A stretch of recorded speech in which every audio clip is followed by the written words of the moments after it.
All right, so I'm going to call the meeting to order, and we'll first do the salute to the flag. Just behind everybody. I pledge allegiance to the flag of the United States of America and to the republic for which it stands, one nation, under God, indivisible, with liberty and justice for all. We have to have the help us out. The BRS news. Oh, all right. Ready for the Okay. Chris isn't here yet, but I don't know that we received any correspondence. No, you haven't been the letter you received. Oh, okay. All right. Thank you. So should I say something about that, or? I guess so. We received a letter. Al was awarded a recognition by CASBO, which is the business managers and association. Yeah. So, which I didn't know. For some of you who have been around, Chuck Suttergren is actually the head of CASBO. So he used to be our business manager here many years ago. So anyway, kudos to Al. And next time he's at one of our meetings, we'll make sure and say something. Public comment? No. Okay. Steve missed it. It's like his favorite part. All right. Does anybody have anything to remove from the consent agenda? No? Okay. Then we need a motion to approve. Move that we approve the consent agenda as presented. Second. Okay. All those in favor? Okay.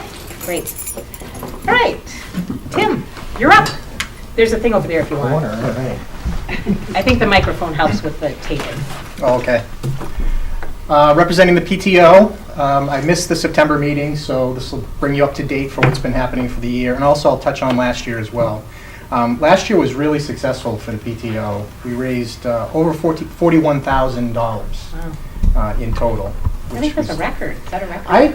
As far as I've been involved. As long as I can remember. Yeah. The Hoop had a lot to do with that. That was over 16,000.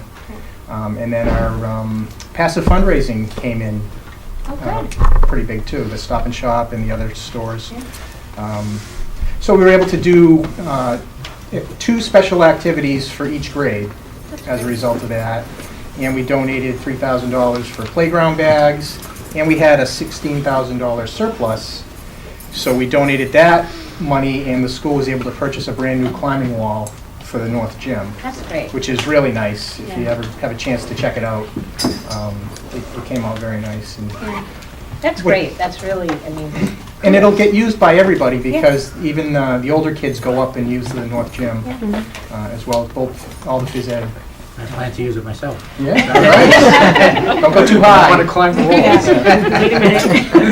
We got to keep an eye on our medical premiums. And there was still some money for additional exercise equipment as well. Then we had our ice cream social, which was another record. Yeah. How many bowls? Over 800 bowls of ice cream were sold at that. That's great. And it's a combination of really good weather and the More time of kids. the year, and more kids, enrollment's up. Yeah. So that's a big part of it too. That's great. But that was a lot of fun, everybody enjoyed that. Our fall fundraiser ended today, that standard one that we send home, Yeah. using a different company, but it's basically the same idea. The gift wrap and gifts. Gift wrap and other type of candles and things like that. We had our harvest hike last week, and that was attended by over 40 to 50 people. That was good. Another really nice day and fun event. So we're off to a great start. Halloween Hoop is Saturday, so looking forward to that. Everything seems to be coming along well. Yeah. Don't jinx yourself yet. Yeah, you know. Okay. It'll happen. Yeah. Oh, don't Yes. even talk about that. Oh, that was a bad year. Poor letter where Yep. And we have our dates for all our grade level socials set up, starting in November, going through February. Great. So, and we've also gotten some new parent volunteers on the executive board. Oh, great. So That's good. 3 of us are leaving, and we're trying to get new people to come in. It looks like that's starting to happen too. So things are off to a good start. Yeah, you can't leave until you replace yourself. Yeah. That's a Well, rule. I don't know, do I have to leave once Yeah. Shannon graduates? All right. Thank you. Yep. Okay. we are already on superintendent's report. Dr. Stella? Okay, talking about volunteers, I remember a number of years ago when a wonderful woman, mother came in with her young daughter to kindergarten period. She had such a big smile, was so positive. We said, we have to get her on the PTO. And here she is sitting right alongside us. So that's the Not on idea. PTO. And Tim, we're very grateful to you and the executive board and to the entire PTO. The PTO and our children, as I often say, give us a good excuse to come together in community, and that's very, very, very important.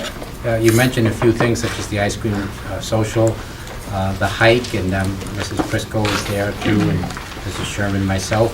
We counted at least 80 children there. I don't know, climbing on the walls. Really? I don't know. It seemed You that only way went home unless with they were 40, going fast. let's not mention it. They had fun. They had a really Then good you had time. Massaro Farm, there was a family there, and the parents were there, our PTO parents and our children were there, studying the environment, having fun. This past Friday night, there was a potluck multi-age dinner, and again, it was the cafeteria was just filled with people. All kinds of, the food was terrific. They could have it every Friday, as far as I'm concerned. We'll join them. There was multicultural, and there was joy and laughter, which is good, which is very, very good. So, and the Halloween is coming up. Watch out, I'm bringing my grandson, so all hands on deck. And trunk or treat is the next week. So it's wonderful that our children give us an excuse to get together, our parents come and help to organize it. And I'd like to share some good news. We just received word that our Woodbridge School District School, received 5 CABE Communication Awards. Now, CABE is the School Board Association, and it has a competition every year among the 168 districts. So let's see if I remember, we came out number 1, and if not, I'll look at the paper here. We came at number 1 in our digital presentation of our budget to the town. And we came honorable mention in that same category for our digital presentation as far as an orientation to the tri-state group that came to visit here, a 3-day visit. We came number 1. Mrs. Prisco, congratulations to the school. Number 1 with our handbook, school handbook, and honorable mention for our calendar. And there was one other calendar handbook. And I think this should have been number 1, but we got honorable mention for the bridge, the annual report to our community with that. So we're very, very proud of that. A lot of people are involved with a lot of voices are mixed in these communications. And we'll try harder this year. Communication is one of our highest priorities. And all of those presentations that we got awards for, those are all on the website. Oh, yes, Okay. absolutely. Okay. They're all on the website, that's correct. Okay. And we'll have representatives from CABE come to a future meeting to present the awards officially to us. We try very hard as a school district to maintain relations with town departments, but also community organizations. Today, the executive director of the Woodbridge Public Library, Eric Wertman, visited Beecher Road School, and I had the honor of personally taking him around. We spent a couple of hours just visiting all kinds of classes unannounced. And afterwards, he was asked by someone how did the tour go, and he said, this place, his words, this place is amazing. The children seem so happy. So I think that's a theme that throughout the school, that there's good learning going on, and we want to constantly promote a culture of nurturing and comfort at the school. We're looking forward to continuing our partnership with the new executive director. He's been there 6 months, but we're talking about a variety of things. We have things such as the World Language Program, where every family in Woodbridge can sign up free of charge to over 55 languages, including classical languages, and we have librarians from the public library come here and promote the summer reading program and do book talks with our children. But we're also looking at something else, and I'll talk a little bit about the cafeteria, Superintendent's Cafeteria Task Force. The library has been a conduit in a liaison to many of the local farms in Woodbridge and outside of Woodbridge with the farmers market. So we thought it might be a good idea to use them as a liaison for us in helping us to get more local food into our cafeteria. And so he said they're willing to do, play that role. And also to promote healthy food choices in a variety of ways. They had a One Town, One Book campaign, and that centered around food, healthy foods, and so on.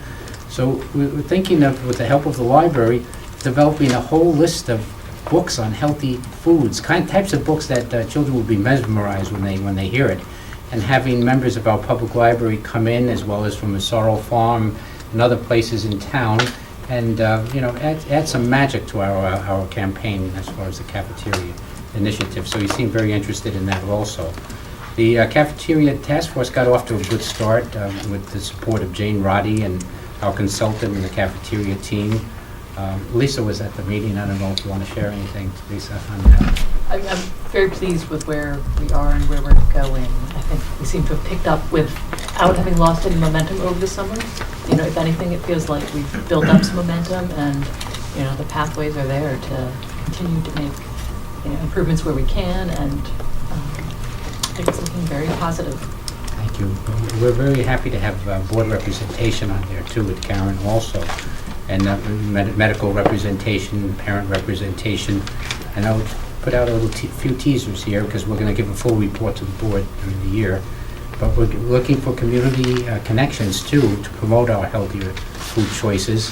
One is, we anticipate, I'll use that word, having student interns from Amity, from their culinary classes, come here as part of our Chef of the Month campaign, as well as we're looking to see if we could get representatives from our local restaurants as well as New Haven coming. So those are a couple of things that we have in mind. And again, that campaign as far as through literature too, and tasting and things like that. But more information will come on that. Well, let's get right into the reports, because we have a few of them. Let me start by asking Mrs. Briscoe to give a BRS report. I hope I didn't steal any of your material. So she keeps crossing stuff on. Can I say no? No. So certainly, I concur. The PTO has been very supportive, and we did enjoy the Harvest Hike. But one of the highlights of October are parent conferences. And we are, if you are in the North Office, not just on the 2 minimum days, but on any day pretty much in October, there are a sea of parents coming to hear individualized updates about their children. And we know that it occurs more than twice a year. It's more than October and November, and communication is very important. So we ask of parents, just like we ask of teachers, to keep those lines of communication open, not just in your half-an-hour slot or your 20-minute slot where you're talking specifically. We do designate those 2 times a year, but it is really important to have those updates. Some of the ways that we are looking at trying to continue those updates, in 1 grade we do something that's called Ask Your Child, and I might have mentioned it last year. It's 1st grade. And they're just talking points or starters for conversation for you and your child. As students get older, it becomes a little more complex, but we are working with our PLCs, our grade level teams, to establish a more universal way to communicate more frequently about what's happening in the classroom. So I've taken from my principal's message to avoid doing those classroom kinds of communications and do more global, and so you'll continue to receive those communications from me as well. 2 other things, we do work to try to make a more cohesive model. So I'll highlight 2 things. 1, in language arts, we are talking all the way up through the grades about accountable talk. So this can look very different in a 1st grade classroom when they are sharing information about a character. And when a 1st grader wants to say what they thought about that character, it's very hard for them to hear someone else's and maybe acknowledge a difference of opinion. Go listen in a 6th grade classroom to what accountable talk is. And it's owning that. It's having what you've said, but also being held to account for, yes, I can kind of back that up, and listening to someone else's opinion as well. So we are working in language arts all the way through the grades. And something that we continue to work on in math is one of our mathematical practices, which is persevering to solve problems. And a common strategy that we are using will be PQRST. And I will not share what the letters are. I ask you to ask your students. It looks very different in a first or second grade. Where first grade, we're just starting that. Our second graders will have a little more knowledge.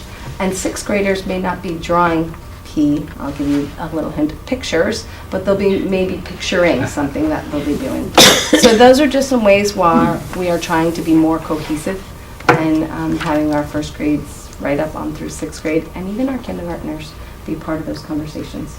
I know we are jam-packed tonight, so I will say thank you. Thank you. Any Thank you questions? so much. Okay, thank you. We'll get right into world language. Beecher Road School has become a leader in world language among the elementary schools in the state. And we have strong links with our middle and high school. Our goal is to have every student at Amity High School graduate with a proficiency in at least one other language, and if it's 2 or 3 languages or more, even better. But it all starts in elementary school. And I'd like to, we have with us our 2 world language teachers. Thank you for coming tonight, Stephanie Goldberg, and a recent addition to our staff, Emily Roberts. And Emily comes with a rich background in world language. And before we even start, do you have any first impressions after almost 2 months here? Yes, many. All positive ones. Should we go up? Come on up here. Sorry. I'll just talk from over here. I am just, first of all, I just want to say thank you all for welcoming me. I'm really so excited, and I feel so fortunate to be here and be a part of the Beecher community.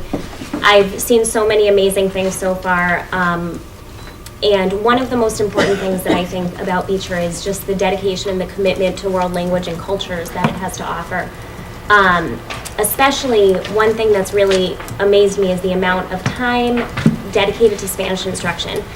I'm not used to that much time dedicated to the instruction, and it makes a world of difference. I came in and was so impressed and amazed by the knowledge in vocabulary and communication that the students have, and so it's just really effective. And another thing that I'm loving is having my own classroom, because I'm coming from traveling on a cart, so having my own classroom is like a dream come true, and having a smartboard and document camera and iPads is just phenomenal. So I'm so happy to be here, and I thank you for welcoming me, and Stephanie is an amazing partner, and she'll take the presentation. Thank you, Emily. I just want to say Stephanie Goldberg has played a major role in helping us to build the program over the years. So we look forward to your presentation.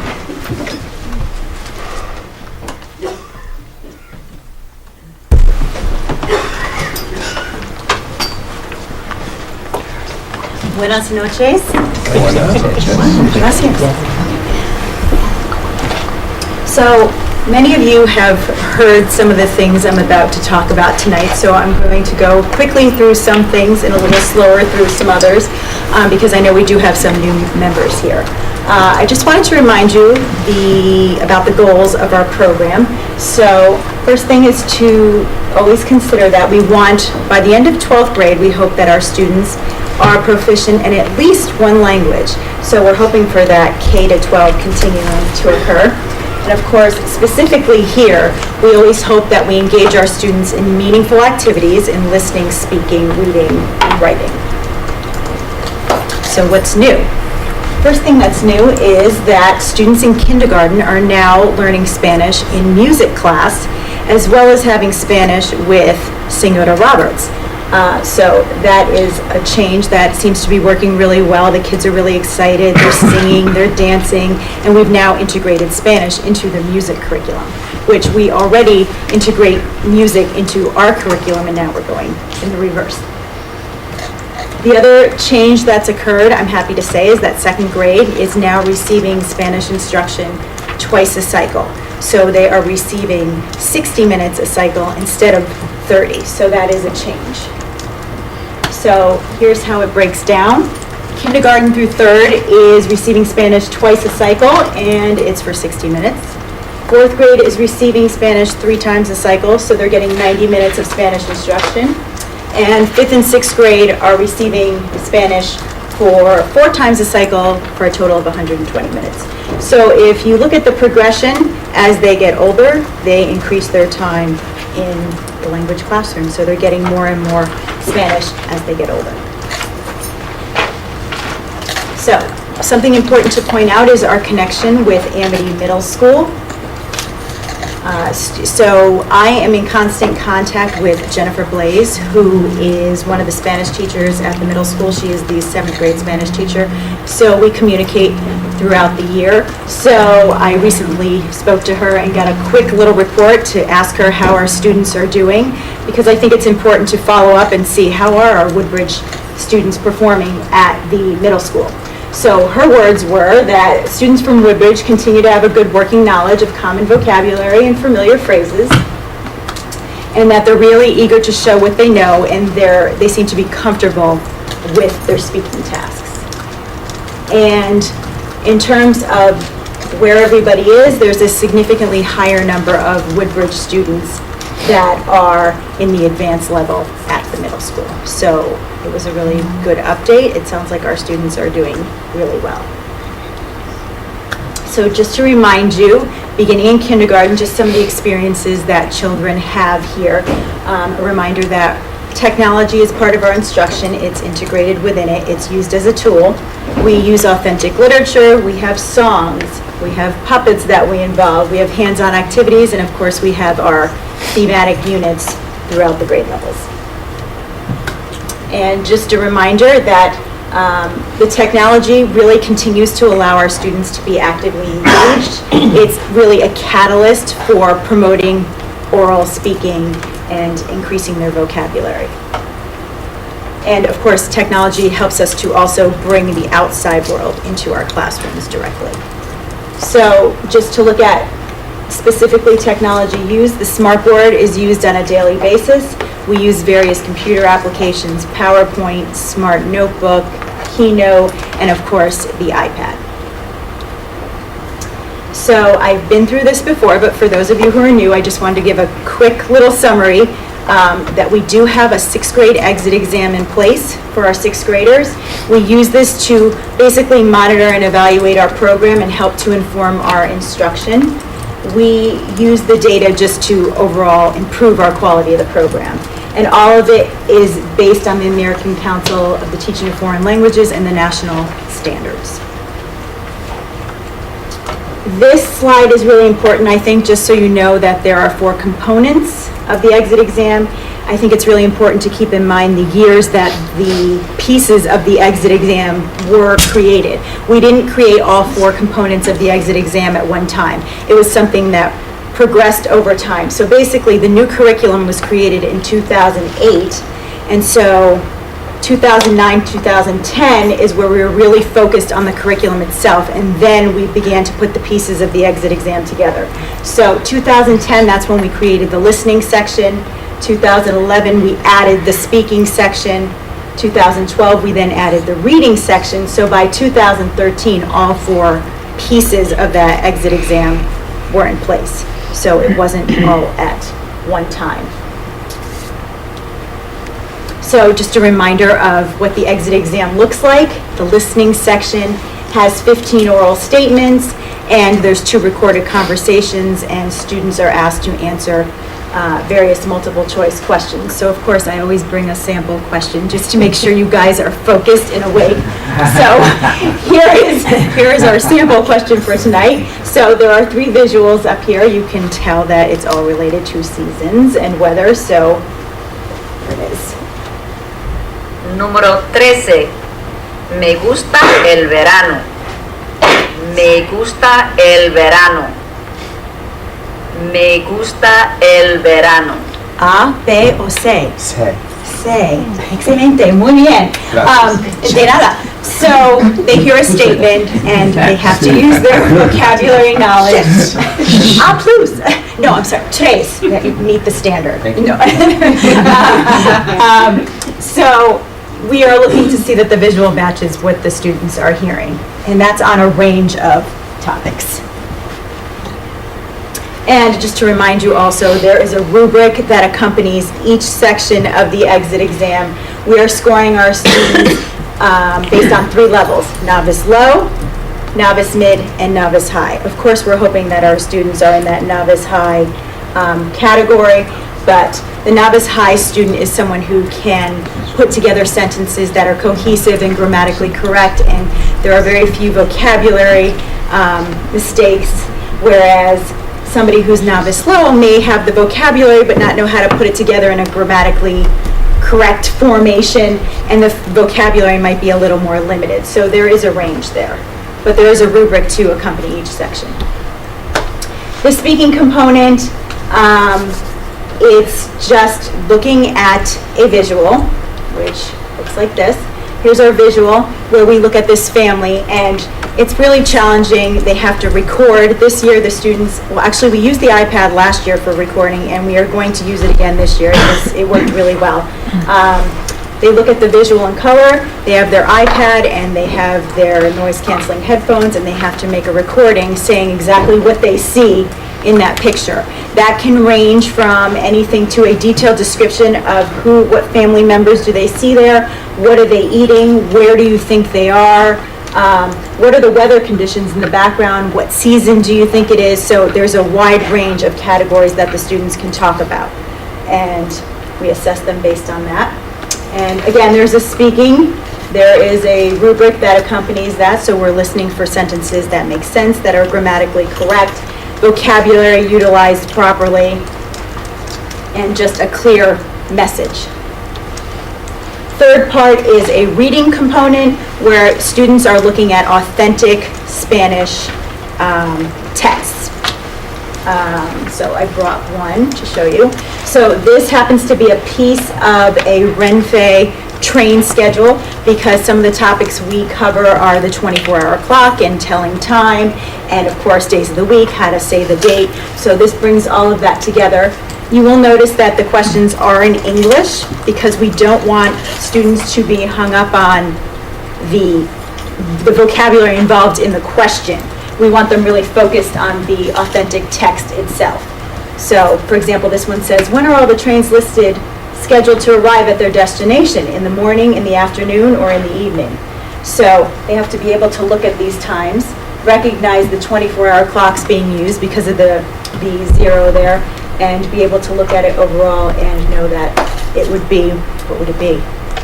Morning. You're doing so well. You should come to my class. Yes. Okay. And then it says the schedule is for the following day of the week, and of course we want them to get them to look at the entire picture here and focus in up here where you see the date. And I definitely have to update this because it says 2012, so I need something a little more current. When I'm showing this in class and I'm teaching time in the schedule, I actually pull it up on the day, and I say, okay, let's pretend we're in Madrid right now. We'd like to get to Barcelona. How are we going to do that? And I pull up that day's train schedule so they know that this is authentic, this is real, this is what you would do if you were living in Spain. So this would not occur where it says 2012. Okay, there's the reading component. Again, the rubric in place, novice low, novice mid, novice high, same scoring rubric. And the last section is a scenario where basically it says you're a student in Mexico as part of an exchange program. It's your first day of class and you have to introduce yourself to your classmates. And that written script could involve anything from, of course, your name, how old you are, where are you from, what are your interests, what do you like to do, and that pulls together all of that different vocabulary that we've been teaching the kids throughout the years here. So this is where it all comes together. And of course, a rubric to accompany that section. All right, so the data, my favorite part. Okay, so the listening data I think is the most interesting because it covers from 2010 through 2015. Again, because 2010 is when the listening component was created, so there's the data. If you take a look at it, so in 2010, our students, the yellow, by the way, shows the novice high learners. The beige color, or gray, is the novice mid, which we want them in the novice high, novice mid range, and then the novice low is that orange color, which we want less of that, of course. So if you look in 2010, the novice high, we were around about 43% novice high, about 45, 46% novice mid. So it wasn't too bad, but if you take a look and you fast forward back over there to 2015, you can see actually, if you look at 2013, we start to get to that 70% space there, and we're above the 70%. So more and more students were scoring novice high as they get more years of the program in the curriculum. So One I of think the challenges we have is that, are good challenges, but that a growing number of children are coming in on the upper grade level, 4th, 5th, and 6th grade also, so it's a question of how do we catch them up quickly on that. That's always a challenge we have, that we get new students that have moved into town, or one that's recently been occurring is we have certain students who have exited out of the ELL program. So then they start coming to Spanish class. So these students have just now begun to master, English, and they're coming into Spanish class. You'd actually be surprised how well they're doing, but it's still a challenge to get them up to the level where the other students are. So that is also another factor that does influence the data, those new students coming in, and also our ELL students who are now. I think Lisa has a question. Just while we're on the topic, so what do you do for students in that situation? Is it all within the classroom that you try to? It's within the classroom, but I definitely modify the work, and I actually provide extra time in the morning, usually between 8:30 and 9. I try to have those students come down if I can, to just do like a little quick 10, 15-minute session with them, because it's not possible for them to exactly be where the other students are, especially like I have some 6th graders who are coming in now, so I have to be realistic, but I do the best I can to catch those kids up. And like I said, they do catch on very quickly. It's actually quite, amazing considering. I don't know if as adults we could do what some of our kids do, just coming in like that and trying to master English. I still don't know what day of the week we were on. So there's our listening data. Well, while we're on it, what do you do with the other end of the spectrum, the kids who are fluent in Spanish, and do they? You mean like our native speakers? Mm-hmm. We do have some. I try to give them as many opportunities to lead as I possibly can. That could include anything from doing the opening introduction where they lead the calendar area and the day of the week and the date and the greeting. Sometimes it's just in the form of, if the kids are assigned a presentation, I may have them do added tasks to that, just more information, because they have the vocabulary to do it. So wherever I can utilize them, I do, because they're native speakers and they can pull in the culture. And I'll just add something to that. I know that Stephanie and I have talked about this before, but a lot of times the native speakers can speak really well, but they also need a lot of work in their reading and writing areas. Mm-hmm. So those are things to focus on more in areas where they're speaking fluently, but they need more work in the other Yes, areas, that's so. true. Like, their oral proficiency is usually wonderful, but we find that the writing may be lacking, but that makes sense if you're growing up hearing it, but you wouldn't actually be writing it on a daily basis or even reading it on a daily basis. So that's where we can focus in. This just shows the speaking data, again, because it was implemented in 2011. It's going to show you from 2011 to 2015. What's interesting is you see a steady increase, but of course you see in 2013, we had a cohort, a 6th grade cohort, that was strong in their oral skills. So look where they scored. They're up in the, it's about 68% there are novice high, so they were exceptionally strong verbally. But if you look at the other 4 years, it's a steady trend up, so it's just interesting how that happens. So, but these are all different cohorts, so it's not Yeah. really trending upwards. I mean, every class is different. Yeah, Just true. a snapshot of a group. Yeah. Yep. So here you can see, yes, it's a snapshot. So like 2014, that particular group was, their reading skills were just a little bit better, so there were more novice high scores compared to the other years, but where our scores are in that 70% area. And then we have our writing component. Again, that wasn't implemented until 2013, so we have 3 years to compare. That 2014 cohort was pretty strong. pretty strong in writing, but if you look, we're at the 53% mark there. So one of my goals, which I have on the next slide, but one of my goals is to still continue to work on their writing skills because we do so much oral work in class that we have to remember to include more writing. So that's an area to work on. I have a quick question, Stephanie. So I know we have a very small sample, it's a single sixth grade class. Have you ever tried to look at it, pulling out the kids who've been added over the years and just see, you know, like the kids who didn't come in sixth grade or didn't come in fourth grade, they actually progressed, or aren't there enough kids left? Like, I don't know if there's enough kids. That's a good idea. I don't Just believe we see haven't done if but that would if be a good anything idea. different shows up. You know, the I've kids never thought of that have doing been in that. the program the whole time. I'm just curious, because now we've moved it all the way down to kindergarten. Right.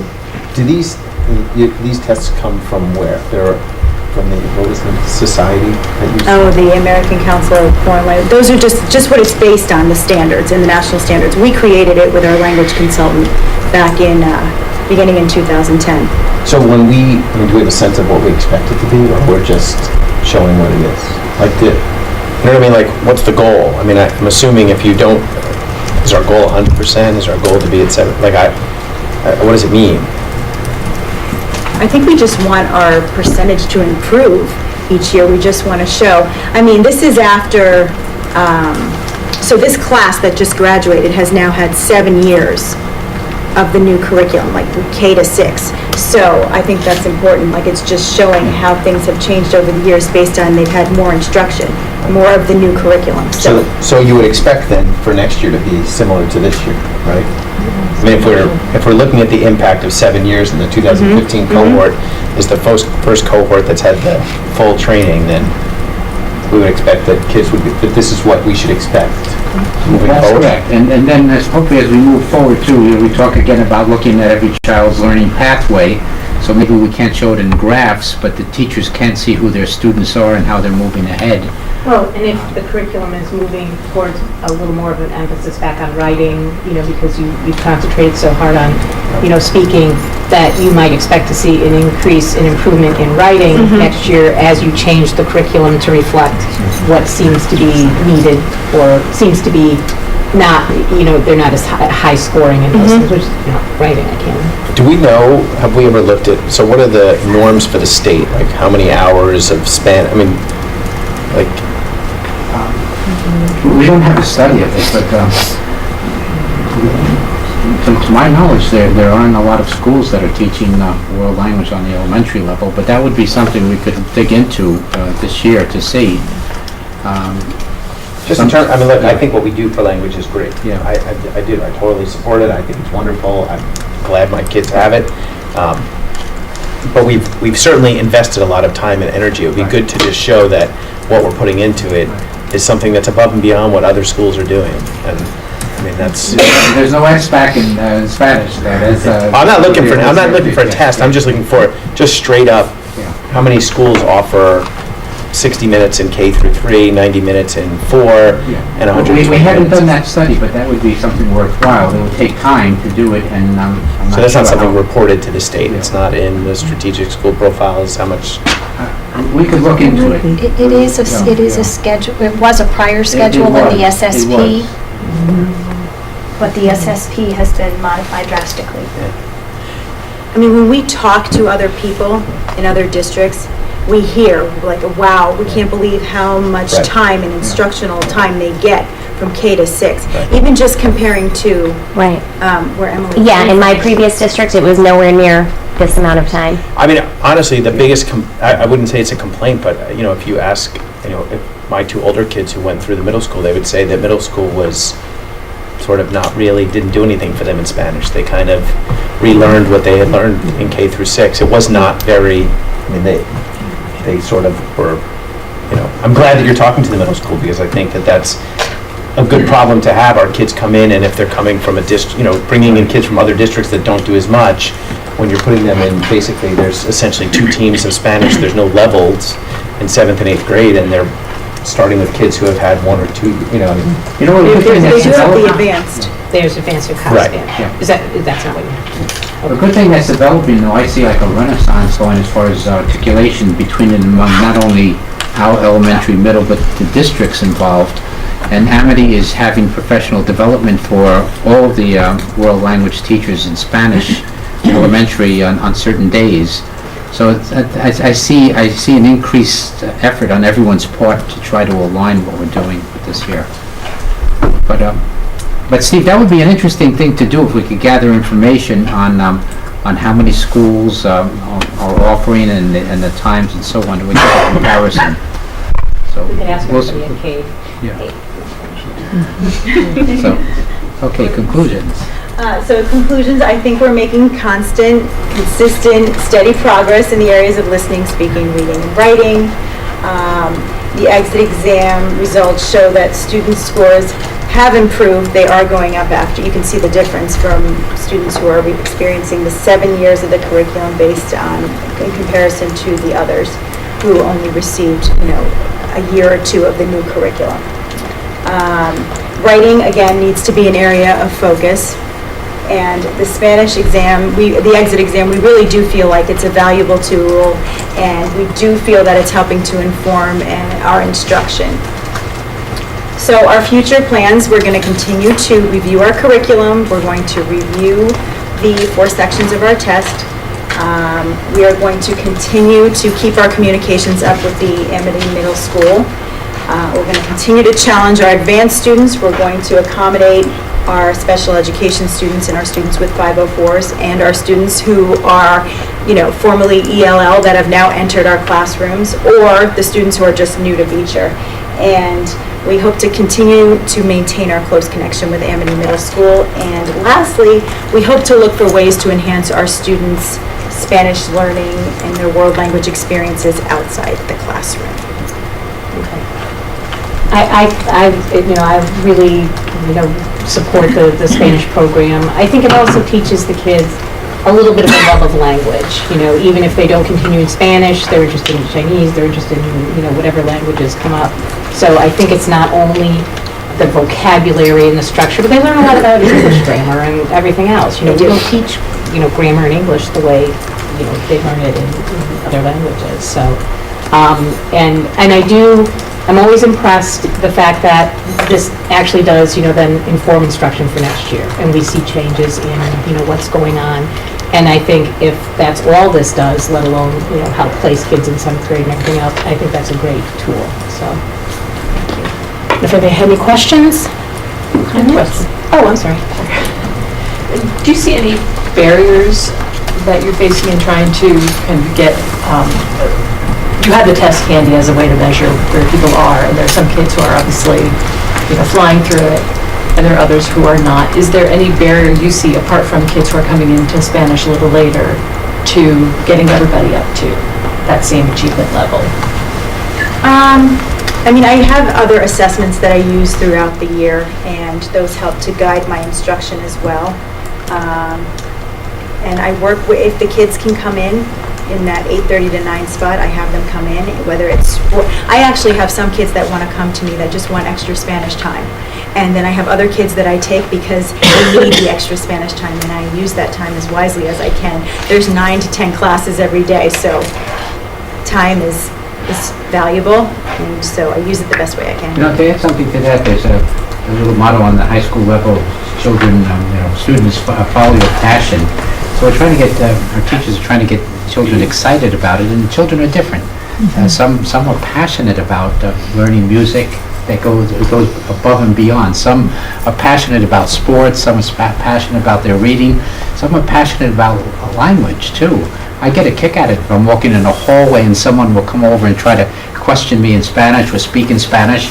The only question I won't answer is "¿Cuántos años tiene?" That's all right. It's to excite them and to plant seeds too. And some parents too, just like they do in music or in the arts or things like that. Some children will go for extra lessons, or they'll travel to another country, or the family will get involved with the library district program in world languages. So it's try to excite our children about all kinds of learning. That was an outstanding presentation. I just wanted to check, Lisa, did that answer your question? I didn't know if you It had did. something. No, I did. I was going to say, did you have something in mind? Yeah, that's what I was. No, Okay. so I guess to some extent, you have time limitations. You have teachers we have, and I know that we've already discussed how your day is very, very busy. But no, I think that I mean, it's a I didn't know challenge. if there was It's a something challenge. else I we try could to do. reach every student, and if I see a student struggling, those are the students that I pull aside and I say, what do you think about coming tomorrow morning for 10 minutes and let's work on this? So I try to do what I can in the time I have. And there are a lot of different ways for them to, I know that we share a lot of websites with them to help them study and things to do at home and resources to get them excited about learning Spanish. And I just had a student who is brand new to Spanish this year. She's new to Beecher. She's never had Spanish before. And she was really nervous because we had a quiz coming up on numbers. And she came in not really knowing anything. And so I was a little nervous, but I said make sure I gave her all the websites and different study guides. And she ended up acing the quiz, and I was so excited for her, and she was so excited. So, I mean, it's just, you have to kind of push them a little more and give them the motivation, but it's a partnership that you have to work together and make it happen. One other question. So I gather it's a curriculum that that has been developed here in-house. Yes. Is that true? Is it Yes. based upon, is there some external source that's based upon, or entirely? We use the national standards, and then we pulled from the curriculum we had previously. Of course, that was more exposure to the language, and so between the standards, and we had our language consultant, Donna DiRacino, so she had many resources. We pulled that all together. And our curriculum's pretty comprehensive. I mean, it's... Yeah, no, I mean, I had two kids who really, really enjoyed the Spanish curriculum here. I think it made it fun, and they learned a lot. And they wish they could have done more. They wished everybody loved it as much as, they did. But no, I think you guys did a wonderful job. Okay, are there any other questions? Good, thank you again. You did a great job. Thank you. Thank you very much. Video, what's this? Both of them. Next 20 years.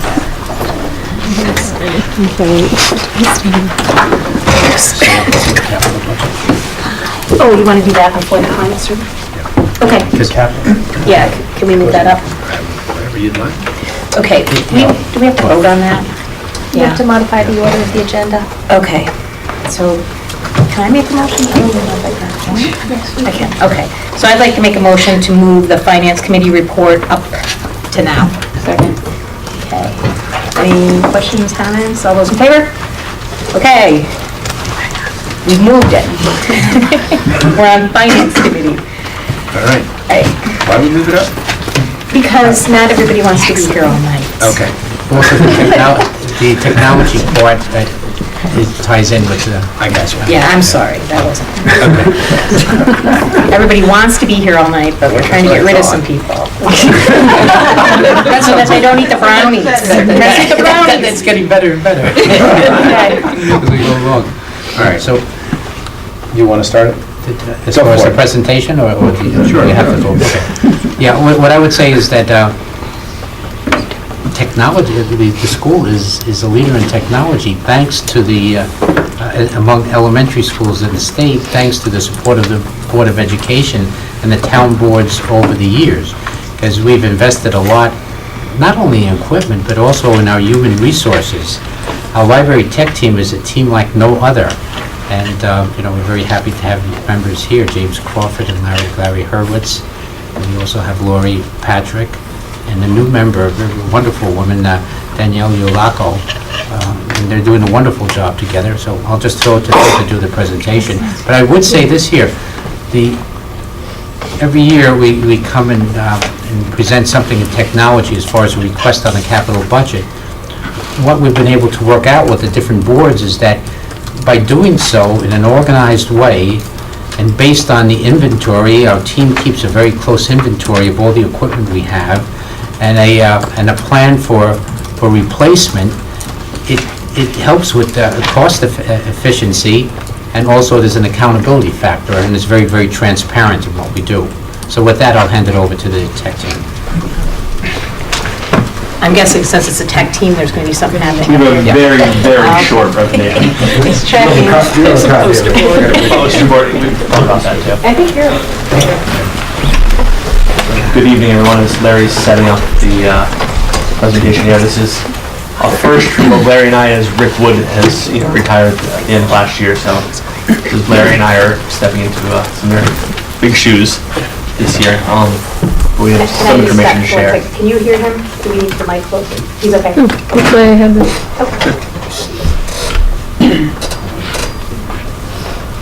Now, it would be a great tech presentation of this tech. But like every tech presentation, yeah. They seem to do just That doesn't work.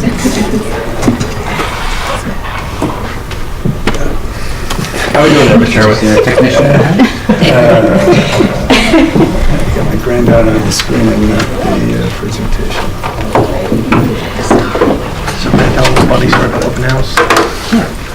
So I don't know how many people are here for open house for 5th and 6th grade, but as Larry's stumbling through this, it reminds me of that. As we came to open house and we're gonna come, we're just gonna sit there, tech and library will be there for a few minutes. At 6:45, unbeknownst to us, all the energy-saving devices turn off every single projector around the rotunda.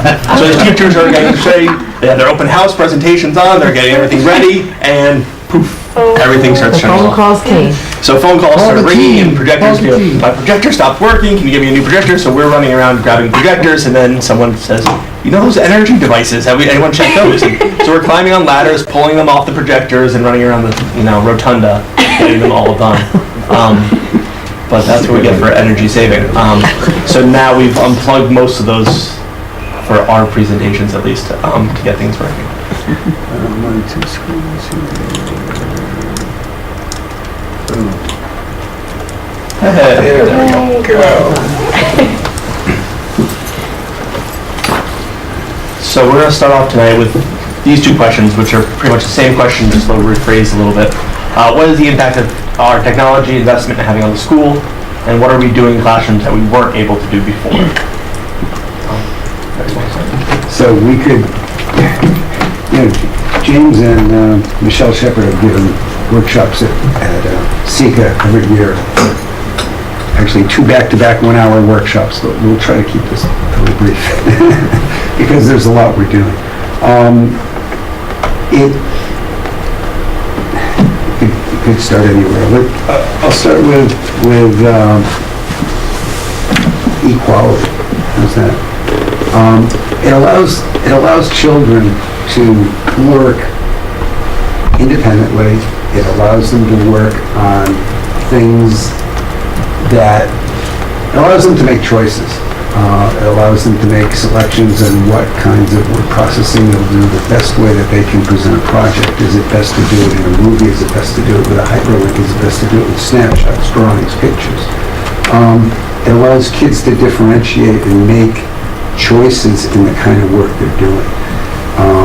It allows children two kids can be reading books in the classroom. One is reading a thick book and one is reading a thin book, but on the iPad, you don't know what the child is reading. So there's the equality, okay? Students don't know what the other child is reading, Right. So there isn't embarrassment that I'm not reading a thick book, or there's not embarrassment that I'm reading a thick book and I'm struggling with it.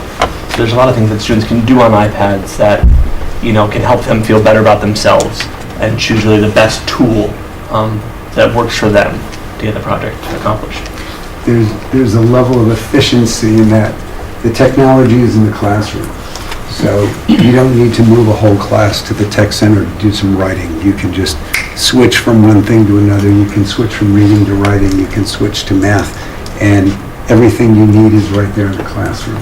So it allows the teacher much quicker transitions, much smoother. Everything that, I won't say everything, but the tool that this student has is right there in the classroom. And the idea is that by the time that the students get to the upper grades, they have the capacity to choose the kind of tool that they want to use. How they want to, which, for example, what kind of word processor they want to use. what format they want to use, what the kind of project they want to do, what kind of output it's going to have, what kind of audience they're going to have. It gives them a lot more choices, and it gives them, it's rather than telling them you must write a paper in PowerPoint, now they have choices in terms of how they can choose an audience. It also gives options to the teacher, so teachers can send projects to students in different ways. So if there's a test and there's 3 different levels of differentiation for the test, a teacher can discreetly send the different options to different children and assess the children on their level at their needs right then and there. The iPads that we are currently using in school also offer a bunch of accessibility options. So whether it's larger text, text-to-speech, or speech-to-text options, students can choose those, or a teacher can help them choose those options and help them accomplish their project. And we found that on the teacher side of it, one very powerful app that some of our teachers are using, and we'll be doing a lot more professional development with this year, is called Confer, and it allows teachers to track progress of students on a daily basis, which is essentially what we want. Is we want developmental assessments, and in this way, teachers can keep track of what benchmarks and milestones children are reaching very quickly just by tapping it in on the iPad. And when it's used in a really systematic way, it will even put together the groups of children who need help in a particular aspect of reading or writing or whatever it happens to be the teacher's working on. So it can be a very powerful tool to guide instruction as well. So that's it, really quickly, without showing you a whole lot of work. But we wanted to give you that piece. And one of the reasons we chose 2 pictures here, we have a lot of pictures that were taken actually by a former Beecher student who's come back from college to help us with some of our pictures. But showing the top right is students made book trailers, and they were going through one of the books that they read in 2nd grade, and they made a book trailer trying to sell the book to get their peers to read it, which was very fun. And the bottom left one was one showing that kids can really make those choices. So this student decided that he didn't want to draw on the iPad, but he wanted to draw with crayons and paper and then take the picture with the iPad to incorporate that into his project. So we're not saying it's only technology, but it's a mix of everything that they can do in the classroom.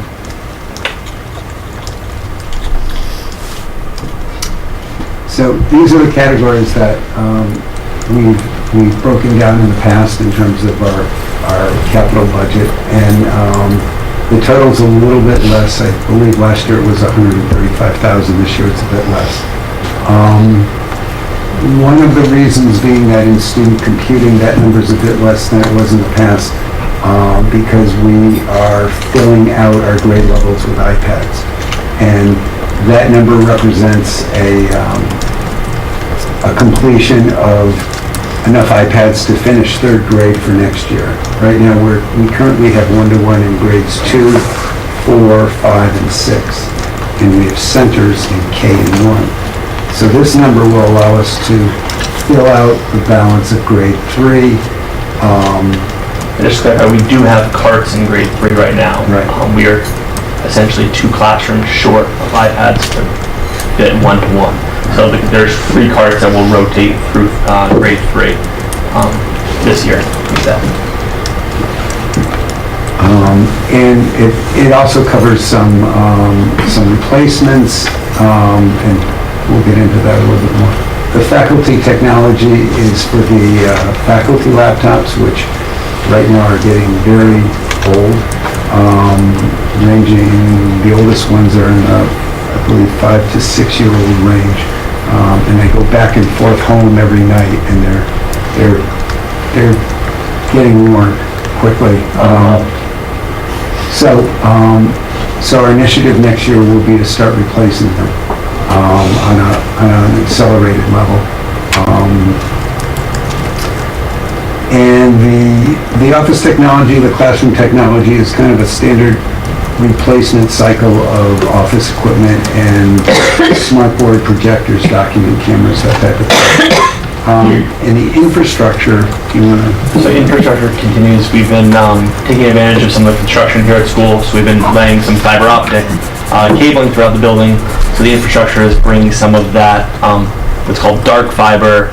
We're lighting it, bringing it online to increase the speed of our internal network, including adding some more wireless access points and adding some more servers and backup server technology. As Larry said, we came in just under 125 this year, which is down about 10,000, I think, from the request from last year. And the question comes up about the age of our equipment. As you can see, we haven't bought desktop computers in quite a while, 5 years. They're working fine, but if anything, at this point, we are taking desktop computers out of service. We removed the computer lab that was done by 5th and 6th grade because all 5th and 6th graders have iPads in their hands, so there was no need for them. Desktops are also coming out of classrooms for some teachers in the upper grades for having 2 to 4 desktop computers in their classroom. Again, as Larry said, with the 1-to-1 iPads in those upper grades, teachers are wanting to reclaim the space, table space in their classroom, so they're paring down, if not getting rid of completely desktops out of there. And as you can see, some of the ones older than 5 years old are going away because they have completely reached the end of their lifespan. They're in the order, they're models from 2008 and 9. The older white iMacs, if you remember, so the newer ones are in silver color, aluminum casing. So they're the white iMacs, and they're to the point that they're so old that Apple won't take them back for replacement or recycling. They will take them for free. We did find one third-party person who had said they'd give them $10 a piece if we wanted to hand them over the keyboards, the mice, the cabling, and the computer. They would take them for $10. But really, at this point, the oldest ones we are now in the process of recycling are so old that very few people would want them. Even the next generation that will be to go, I think Apple's currently offering $45, and they're the oldest computer that Apple would take back at that point. So what and are those you doing with them? We're still using those ones. Yeah, those are still in. So those The ones that you've taken out, what do you, if you're not? So those, you sell so them for $10 there's the ones for the 1.8 gigahertz. Have I got a deal for you?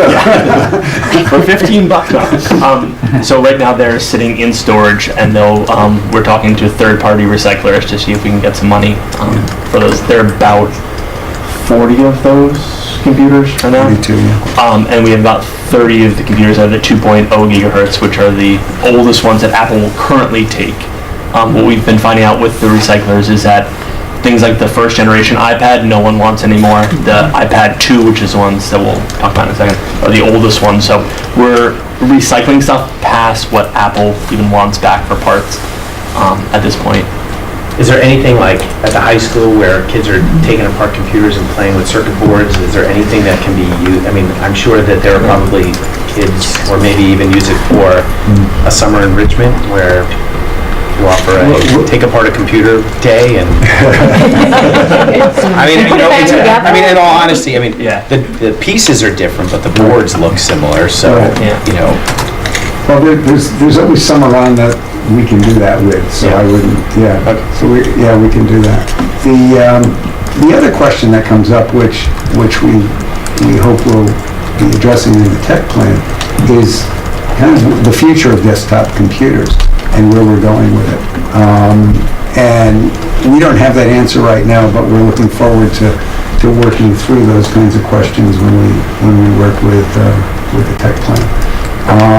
Because clearly the way we're using computers is changing, and we have to decide, how many how many classfuls, is that the word, of computers we need, and so we'll be addressing that as we get into the tech plan. But at this point, there's no plan to purchase any future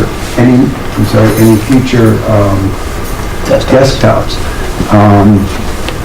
in the upcoming year. So So the other piece that we've spent a lot of money recently on, as we've not been buying desktops, is the student iPads. So the oldest group there from the 2011-2012 school years, 30 iPad 2s, which were our first cart full of iPads that we were testing and piloting iPads in the classroom with. Those iPads are currently still in use. They're in the kindergarten classrooms, and they're still working fine. One of the things that we joke about every time Apple announces a new iOS update is, are they still going to support iPad 2s? And up to this point, iOS 9 still supports them. The batteries are still running in them. The apps can still work. They're still going. So as of right now, there's no need to replace them yet, but they are getting long in the tooth. So part of this capital budget, we were asking for a replacement because I don't foresee Apple continuing to support them, and we have to kind of prepare for that future at some point. And 5 years out of some of these devices that have been in the hands of children for 5 years, it's pretty remarkable in that same vein. As Larry said, we've been increasing steadily throughout the years the iPads and the deployment. This fifth grade classroom has had this current sixth grade is the second year that it's been fifth and sixth both years. We're adding fourth grade now, so the fourth graders will actually be getting iPads and holding on to that exact same device for fourth, fifth, and sixth grade, which is part of the reason why we've been speeding up deployment. We typically used to deploy iPads in November, December, January even. By the end of September, we had fifth and sixth grade both out with iPads. And when students are holding onto the same iPad, it's very easy for us to charge, make sure they're up to date, and hand them right back to the student to get them into their classroom as fast as we can. So we're hoping, as we start this progression of the one-to-one, that we can get the iPads and devices into student hands earlier in the school year, because teachers are now requesting that we can get them in their student hands earlier and earlier. So again, we've been speeding up. I believe the number last year was about 450 iPads in the hands of students last year. This year will be about 570 iPads in student hands, and then another 70 or odd in faculty hands as well. So this school year, I believe we have about 640 iPads in the school between faculty, administration, and students. Are you comfortable that a 5-year, I mean, is that really the right metric we should be using in terms of?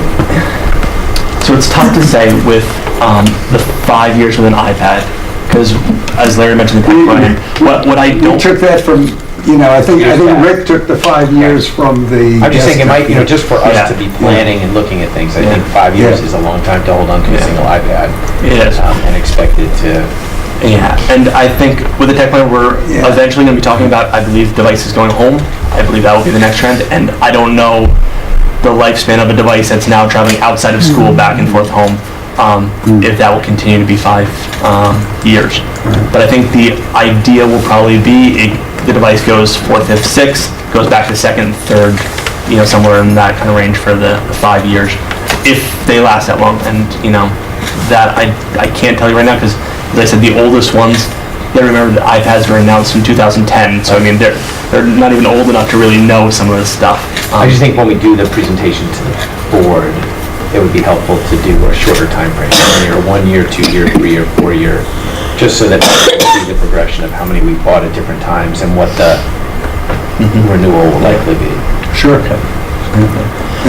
Emily, you had a question? I was just wondering if there is, you mentioned a plan for them to travel from school to home. Is that like a concrete plan in the future, or you're just thinking this probably will? I assuming that's probably going to happen. I'm assuming when we talk about the tech plan, that committee will discuss that possibility and what implications that has, whether for board policies to change and are we different cases, insurance policy? I mean, I think there's a lot of questions going around, and internet access at home and filtering at home. I mean, there's a lot of questions that statement brings up. Yeah. So I think it's not saying, yes, we would do it next year if we could. I think we would probably need at least a year prepping all the policies and what ifs and those kind of questions to go forward. But I think it'd be very beneficial in some time in the future. As we move more towards the idea of a one-to-one device, and that people have their information on their device, it makes sense especially for older students, to be able to bring it home because their work will be on the devices. Or the flip side, which is a BYOD, which saves the board money because people can bring their own device in the school. I've talked to a lot of people who've had personal experience in other tech departments and other schools, and they say that's a nightmare for teachers because they don't know. The kids are bringing in their Chromebook, they're bringing their Android device, and teachers can't collect the work easily, and they don't know what's happening and how to get it. So that consistency does help. And also, I'd be interested how many elementary districts where children under 13 are doing that type of thing, because we do operate under a higher authority than the high schools do. Be nice, money-wise, but I'm not sure. And your point is well taken, Steve, is that, we have to look at what we think the realistic life expectancy is, because that will have a definite impact on the capital budget every year, depending on how many we have to replace each year. And I know we've made the bet on the iPad. Right. If we had no product here in the school, would the iPad still be, you can get a Kindle Fire for $99 now. There's as many other tablet devices. Is it still, look, everything I own is Apple, so I'm very I know. One of the things that when you're in the Apple universe or in a Android universe is the sharing between devices. So having the iPad now with our Mac desktops, we're allowed to easily kind of move things from device to that, where if we had another one, we may have to use a third-party app, and we don't know necessarily where that stuff's going. So, I like remaining, in a single family here. always have to support Apple. Okay. You guys are done with this, so, does anybody else have any questions for Larry? No? Okay, thank you very much. Thank you for that excellent presentation. There's one remaining part for the capital budget, and that's the request for some road work in the pathway behind the A building leading to the campus in the back of the school. And that's an estimate of about $40,000 to expand that roadway and to repave it. And that's based on, first, the work hasn't been done on that for decades, and our first responders, that's the road that they would use in getting to the back of the school, and this has been mentioned to us a number of times, a strong suggestion that we do some work there. By putting it on a capital budget, it just brings everyone's attention to the fact that that's work that somehow in the future should be done. And then it's up to the board to approve or not approve, and for the town to decide whether or not they could fund it or not. So that's the total of our capital budget request. And just so everyone knows, the reason we do a 6-year just so that the Board of Finance and the Board of Selectmen understand kind of what things are coming down the road. So we look at kitchen equipment turnover, the life expectancy of kitchen equipment, grounds and landscape. We had a plan done for the outside. Some of that work was done. Some of it still needs to be done. So there's sort of placeholders in the capital budget so that they can sort of see where we might need to be over the next few years. But looking back over the past 7 years or so much work has been done on the grounds of the school and also on the building. It's the first time our capital budget has been under $18 million. Or 21 million for a while. For the 6 years on the Board of Ed. All right, move that we approve the 2016-17 Woodbridge Board of Ed capital budget as presented for submission to the Boards of Selectmen and Finance. Second. Okay. Any more discussion? Okay, all those in favor? Okay, great, thank you. Okay, so Steve, did you want to do Board of Finance then, since we're on Sure, well, finance? we already approved all the reports, so the minutes are before you. Okay. If anyone has any questions? Does anybody have any questions? Okay, so we are back to climate survey, I think, right? Okay. And our goal is to establish this positive school climate in which norms, values, and expectations make students and adults feel socially, emotionally, intellectually, and physically safe. And Claire Kennedy leads our school climate committee, which is an engine for developing our projected 2-year plan and improving that climate. Good evening. Pleasure to see you all tonight. One thing I did want to say about our school climate is we are, the work that we're doing is in part driven by your goal, your Board of Education goal on social emotional issues. So we're taking certainly that into consideration as we go forward, developing our action plan. The action plan we're developing is related to the survey results, as well as other things that we see going on or needs in the school. One of the things that the committee, one of the groups that is working closely on this is our school climate, our Safe School Climate Committee.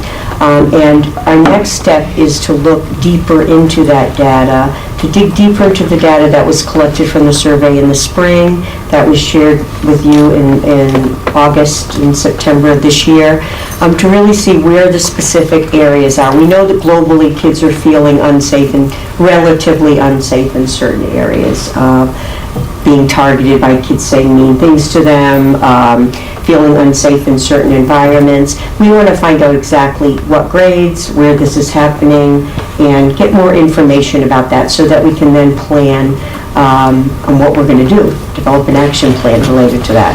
So we are looking at what the specific needs areas are, and that will help determine what PD we need for staff to help address some of those areas.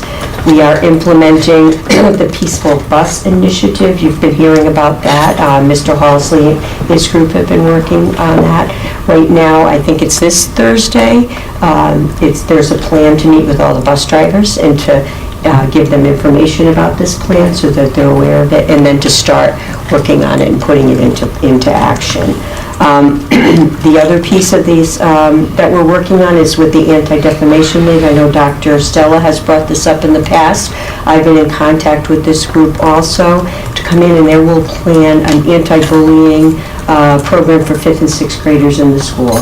I believe it may have been done in the way past, but this may be something new that they're implementing. I'll find out more information when I talk to them and gather what information we need to make sure we're all on the same page. From the Special Services Department, I've been working closely with our psychologist and social worker to see about what are some of the social skill curriculums out there that we could be looking at to kind of boost up what is happening with the responsive classroom, to expand that and to provide more opportunities for students, particularly in 5th and 6th grade. And looking at, besides social skill development, but also bullying and how we're including that in our program. We're working on increasing lunch bunch social skill groups based on what teachers are identifying as needs, what our our SOS team is identifying as needs, so that we're meeting the needs of children from K to 6. How are they and what do they need to be doing as far as getting into classrooms more? And again, I'm still talking about our social worker and school psychologists. How they're helping teachers identify behaviors of concern and developing plans to help children develop skills to improve those behaviors. And we're also continuing to do, through the primary mental health grant, some parent programs to bring parents and children together to develop skills or to have them in less stressful environments, doing yoga and other activities to bring the families together to have some enjoyable, stress-free experiences. So basically what we're doing is we're in a mode of developing a plan based on the information that's out there from the survey, as well as things that are already happening in the school and things that that have been identified as needs in the school. So we're a work in progress. We will be developing an action plan that we'll be presenting to you later on this year. I'll be updating you as we go along. So that's pretty much where we are at this point. I know Annalisa is on this committee with me also. We share the chairmanship of it, and we have some people from all over the school, from different grade levels, from different jobs, different staff positions. So I think we're getting some good information, and we're bringing in people from the outside as we need to. I have a question. Only because, we developed the budget for next year so early in the year. Right. When you're looking at developing the plan, and I understand that plan will come later, are you looking at adequacy of staff or changes and, that we'll get information about before the budget? We are looking at staff, adequacy of staff, as well as resources. So we are looking at, right now I have the school psychologist and the school social worker looking at some curriculum that may be out there to see what kind of costs might be involved in implementing any new programs or just some curriculum materials that we can use. And we do always, as we do every year, I know they do every year here, is look at our staffing. We're looking at our number of kids, we're looking at the interventions that are being put to place prior to, say, referral for special services, but looking at our staffing that we have now to make sure we're meeting the needs of all our students through the PMH grant as well as through our general staffing. Does anybody have any questions for Claire? No? Okay, thank you very much. Thank you. Okay, so I think that's it for you, Dr. Stella, for a few minutes. Facilities, I don't know, Chris, if you wanted to mention, you weren't there. What did you say? Did you say something? No? Okay. So unless anybody had any questions on the facilities meeting, it was relatively short. Okay. All right, and let's see, building update. I don't know if you wanted to give a brief. Sure. The last installation of equipment for the air conditioning took place a couple weekends ago. That's for the cafeteria area, so the building has the capacity of being air conditioned. Just in time. Just in time. Just in time, as the snow started to fall. But also the North Gym has been finished. So it looks wonderful. Nice paint job, everything's been cleared out. Our custodial staff, and give them a lot of credit, they've been working very hard over the weekend to make sure that our children could get back this Monday. But when you're in the building, take a look at the North Gym, and I think you'll be very, very pleased. So there's light at the end of the tunnel there as far as the upgrade. Controls have to be worked on, and a few things that have to happen between now and December. Some security things have to be handled too, and things like that. But that's a quick executive summary. Okay, great.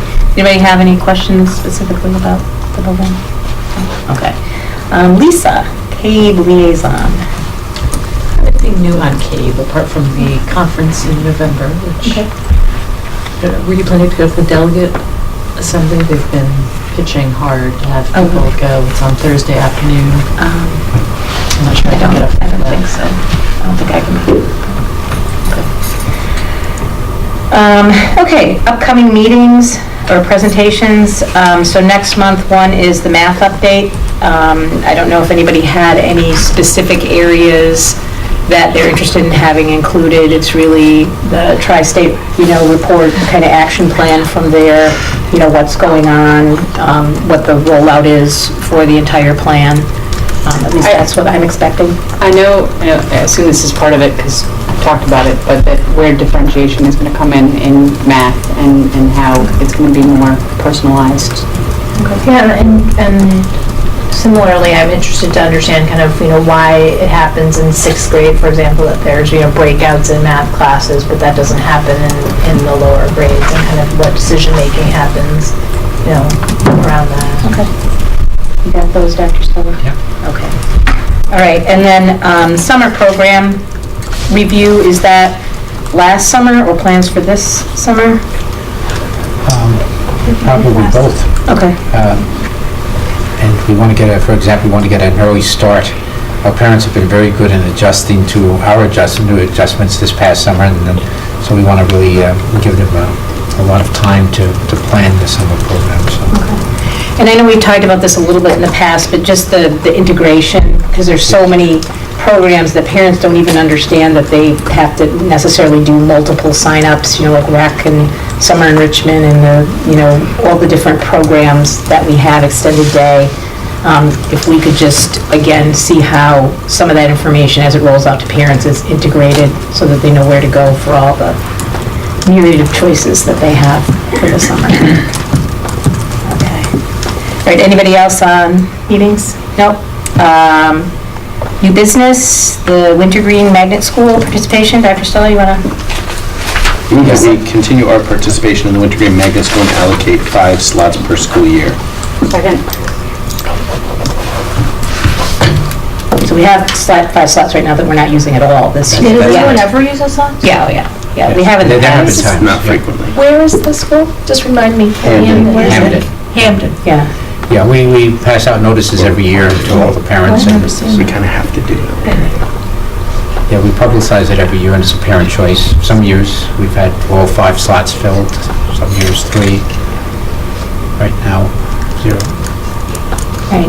And the way it's worked in the, well, as long as I've been around, is that although we've got 5 spots, they always fill them, so we don't actually pay for them. If we held 5 slots and their school was under-enrolled, we would actually pay, even though we don't have anybody there. But that has not happened. So they fill out the other kids that want to go. If, right. The spots are available to any other school. Right, any other questions? Oh, I'm sorry, Lucy. I thought you were voting early. I was like, No, I had a question, which is, are there any changes in this contract to the previous one? Not as it affects us. And you have a I have question? a question. If a student moves into the district, they also have the right to Any student. go at any time. So if they move into the district mid-year, That's correct. there would be a slot for them? Correct.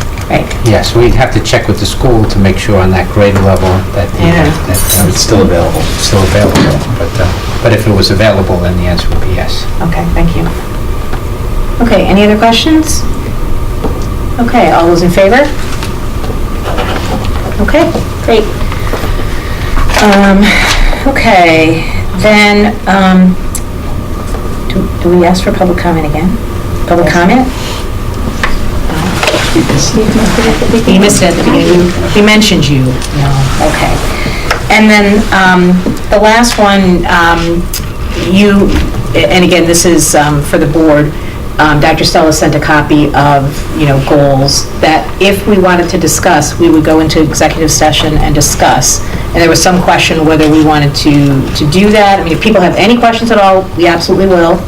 But if people went through those and we did discuss them at the retreat as well, then we don't have to. It's really, I don't have any questions, but I want to make sure that if anybody else has anything they want to talk about as regards superintendent goals, that we go into executive session. So does anybody feel the need? Okay. So you were very eloquent and thorough. Nobody needs to do anything. Move adjournment. Oh, my gosh. All right. Second, okay, all those in favor?